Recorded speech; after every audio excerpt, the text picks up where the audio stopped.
folks. Welcome to a lovely grey day in England, as always. But what better day to learn a few more expressions to add some personality and humour to your English. Now, the expressions we're going to look at today are all related to unexpected situations where you need to express surprise. Now, they're not the most common, you won't hear them every day, but I feel like there's a point when learning a language where you've kind of learnt the basics, the basic way of saying everything, and then there's the point where you want to try and expand your vocabulary. And so I think these expressions are definitely a little more intermediate to advanced level, but if you can follow along, you're welcome to try and use these whatever level you are. And we're not just going to look at like 30, because I think that's the problem. Sometimes you get those videos where it's like 30 expressions that will change your life in English or something like that. And I don't know how helpful those are because, well, at least in my case, I don't know, I get to like the 17th and I've forgotten my own name because there's just so much information. So yeah, we're just going to look at two and a little bit more in detail, and hopefully that will mean you've got a slightly better chance of remembering these expressions. But no worries if not, enjoy the journey. Right, so let's begin with the first one. So to start with, I'm not going to tell you what the expression is. I just want you to have a listen to the two examples I'm going to give you. And then afterwards, we'll see if you picked up what I was trying to say. So the food was lovely at the restaurant we went to. But when the bill arrived, that really gave us a start because it was a lot more than we were expecting. Ooh. Oh, you really gave me a start. You should really knock next time before you enter. Okay, so that was our first expression, which was to give somebody or to give one a start. And so this literally means to surprise somebody.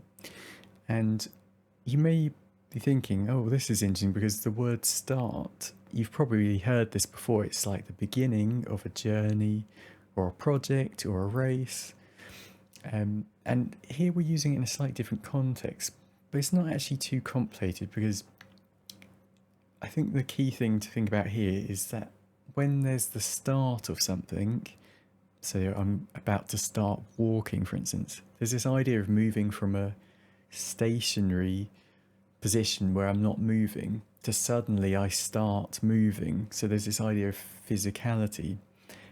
And when you think about it in this context, actually it makes quite a bit of sense because when you surprise somebody, we also say make somebody jump, literally they're physically moving, or often they physically move backwards out of surprise. So I think when you consider start in this case and it's sort of physical, I suppose it's physical association, then actually this expression makes more sense and the context of using start in this situation. But I also think this expression is kind of interesting because in English we don't typically use the word to give or the verb to give to express our emotions. Typically we say it made me feel uncomfortable, it was strange. You know, we wouldn't say to give, it gave me strange. Like that doesn't sound right at all. But this structure I think is interesting because if you speak maybe a Latin-based language, you may actually be more familiar with how this structure works. For instance, my own experience learning Spanish, I know there's the expression me da miedo, literally it gives me fear.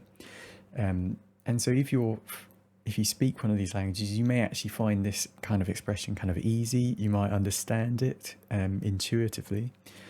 So that might be another benefit of using expression like this. I should also say you can only use this to express a specific event or situation that has surprised you. You can't express your general fears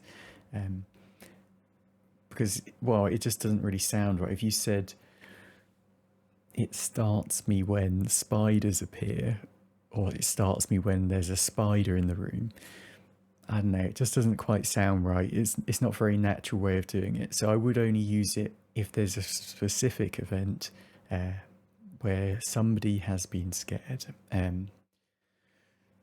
Right, so that was our first one, and now let's go have a look at a second. So I was out walking the other day, and just suddenly it started raining, and I really came a cropper because I didn't have an umbrella with me. You really need to get your car fixed, or you're going to come a cropper when you need to use it. Okay, so that was our second expression, and the expression was to come a cropper. Now this, you may be thinking, what the hell does cropper mean? And honestly, it's a good question because I too did not know what cropper meant until I looked it up. But actually it's got quite an interesting origin. So the word cropper actually comes from horse riding. So on a horse, the parts of the horse, there's the neck and then there's the crop, which is like the back of the horse. And I say this as if I know what I'm talking about. I definitely looked this up beforehand. But anyway, so the expression originally came from horse riders, and if they fell off their horses, they would fall off the back of the horse, they would fall off the crop. And so they would say that somebody came a cropper. That's to say they fell backwards off the crop. And actually, I think that's quite a cool origin. And also it makes a lot of sense because, at least in my experience, I don't know many people who fall off horses on purpose. So actually when you apply it to other events in life that you weren't prepared for, you weren't expecting, yeah, actually it works quite well. So I actually think this is my favourite of the two expressions we're looking at today because I think it's just really characterful. It's a tiny bit antiquated. Definitely you'd hear it slightly more with an older generation. But I don't know, it's still used fairly commonly. It's not completely died out. So yeah.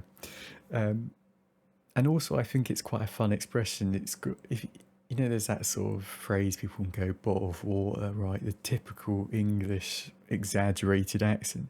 You've sort of got an element of that with cropper because you can go come a cropper. So you can really have fun with it if you want to.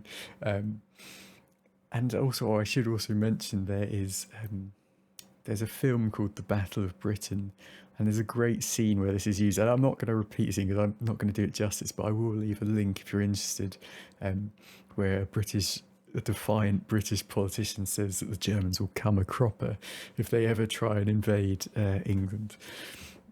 Perhaps that's why I like this expression, I don't know. Oh, and I should say actually, the way that you can use this is both you can say that somebody came a cropper for something that happened in the past, so you could say he or she came a cropper because they weren't prepared, they weren't ready for the situation. But you can also use it in a future sense, so you could say, oh, one day he's going to come a cropper because he drives way too fast. Like you can say it almost as a warning, like, oh, I bet something bad's going to happen because he doesn't take enough care or whatever.